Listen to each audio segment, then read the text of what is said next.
जय श्री कृष्णा। आइए सुनते हैं श्री कृष्ण लीला का 14वां अध्याय। गौचरण के समय धेनुकासुर आया। बलराम के साथ ब्रज के बच्चे ताड़ के फल खाने ताड़ के वन में गए। बलराम ने पेड़ों से फल गिराए। इससे पूर्व की बालक उन फलों को खाते धेनुक नामक असुर ने गधे के रूप में उन पर आक्रमण कर दिया। 2 बार दुलत्तियां सहने के बाद बलराम ने उसे उठाकर पेड़ पर पटक दिया। पेड़ भी टूट गया तथा वह भी मर गया। उसकी इस गति को देखकर उसके भाई बंधु अनेकों गधे वहां पहुंचे। बलराम तथा कृष्ण ने सभी को मार डाला। एक दिन यमुना के तट पर गए और गैया भी बेहोश हो गई और ग्वाल बाल भी मूर्छित हो गए, क्योंकि यमुना का जल दुसैला हो गया था। उस यमुना में काली नाग रहता था। भगवान ने कहा कि मैं इस काली को नथूंगा और यमुना जी को बचाऊंगा।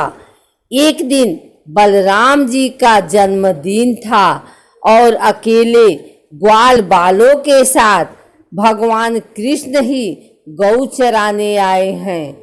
श्री दामा गेंद के साथ खेलने लगे। जब खेल रहे थे तो कृष्ण जी ने जानबूझकर यमुना में गेंद फेंक दी है। श्री दामा जी बोले, कन्हैया मेरी गेंद मुझे लेकर दे। कृष्णा बोले कि भैया घर चल, मैं तुझे मैया से दूसरी गेंद बनवाकर दे दूंगा। लेकिन श्री सुदामा जी मचल गए और रोने लगे कि नहीं कन्हैया, मुझे मेरी गेंद ही चाहिए। कृष्ण बोले, ठीक है भैया, तू रो मत, अभी लेकर देता हूँ। भगवान श्री कृष्ण जी कदम के पेड़ पर चढ़ गए और यमुना में कूदने लगे तो सभी ग्वाल बाल हल्ला करने लगे कि तू मत कूद कन्हैया, इसमें बहुत बड़ा काली नाग रहता है। लेकिन भगवान ने छलांग लगा दी और सीधे पहुंच गए जहां काली निवास करता है। उस समय काली नाग सो रहा है और नागिन जाग रही थी। जब उन्होंने भगवान को देखा तो मंत्र मुग्ध हो गई और नागिन कहती है, कृष्णा और नागिन का संवाद। यह संवाद पूज्य गुरुदेव श्री मृदुल कृष्ण गोस्वामी जी और श्री गौरव कृष्ण गोस्वामी जी कहते हैं। कौन दिसाते आयो रे बालक, कौन तुम्हारो नाम है। कौन सखी के पुत्र जू, कहिए कौन तुम्हारो गाम है। नागिन भगवान से पूछती है, अरे लाला तू कौन है, कहाँ से आया है और तेरे माता पिता कौन है। भगवान बोले कि अरे नागिन, पूरब दिशा से आयो रे नागिन, कृष्ण हमारो नाम है। मात यशोदा और पिता नंद, जो गोकुल हमारो गाम है। भगवान कहते हैं, नागिन मैं पूर्व दिशा से आया हूँ, कृष्ण मेरा नाम है। माँ यशोदा और पिता नंद जी हैं। नागिन बोली कि आप यमुना में क्यों कूदे। कह बालक, तू डगर भूलियो बगर भूलियो, कह घर नार रिसैया। या तेरे मन में क्रोध उपजियो, ना बारे बैरिन भर भैया। क्या आप रास्ता भूल गए। क्या किसी बेरी ने तुम्हारे कान भर दिए और तुम्हें गुस्सा आ गया, या ये अपनी पत्नी से लड़ाई करके यमुना में कूदे हो।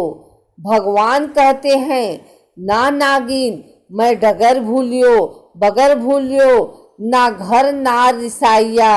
ना मेरे मन में क्रोध उपजियो, ना बेरिन भरवैया।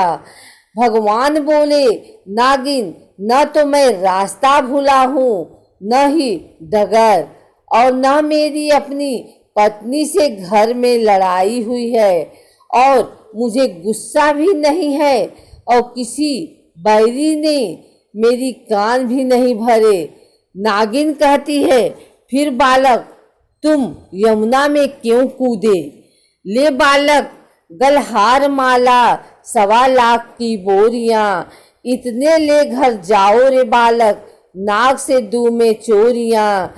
नागिन कहती है, हम चोरी से अपने नाग से छिपकर आपको गलहार माला और 1.25 लाख की बोरियां देती हूँ, आप अपने घर ले जाओ। भगवान बोले कि हमें चोरी का माल नहीं चाहिए, ना चाहिए गलहार माला 1.25 लाख की बोरियां। मात यशोदा दही बिलोवे, तेरे नाक की करूं मैं डोरियां। भगवान बोले कि नागिन, मुझे चोरी की चीज नहीं चाहिए, मालूम है मैं यहाँ क्यों आया हूँ? देख, मेरी माँ यशोदा जब दधी मथन करेगी तो मेरी माँ को डोरी की आवश्यकता पड़ेगी, तो तेरे नाक की मैं डोरी बनाऊंगा। जब मेरी प्यारी राधा रानी झूला झूलेगी तो मुझे रस्सी की आवश्यकता होगी, तो तेरे नाक की मैं डोरी बनाऊंगा। नागिन बोली कि हम इसे कितने स्नेह कर रही हैं, और ये हमारे पति का अपमान कर रहा है। हम इसे कितना स्नेह दे रही हैं, लेकिन ये मान नहीं रहा, और उन्हें क्रोध आ गया और अपने पति को जगाने लगी। पैर चुम्बे भुजा मरोरे, नागिन नाग जगैया, उठो उठो बलवंत योद्धा, बालक नाथन अय्या। नागिन अपने पति को जगाने लगी, और काली नाग एकदम फुकार मारकर उठ गया और भगवान के चारों ओर लिपट। एक क्षण को तो भगवान को मूर्छा आ गई लीला में। काली ने लपेटे में भगवान को लिया। जब प्रभु को चेत आया तो अपने शरीर को फुलाना शुरू किया, और काली की नस नस चटकने लगी, और काली का बंधन ढीला हो गया। जब काली का बंधन ढीला हुआ तो उसी समय भगवान उसके लपेटे से बाहर निकले और एक छोटी सी छलांग यमुना में लगाई, और झट प्रभु काली के फन पर चढ़ गए, जिस फन से काली फुकार मार रहे हैं। भगवान अपना चरण उठाकर काली के मस्तक पर प्रहार कर रहे हैं। उसकी नाक से आंख से रक्त बहने लगा। रक्त की बूंद भगवान के चरणों में पड़ी है।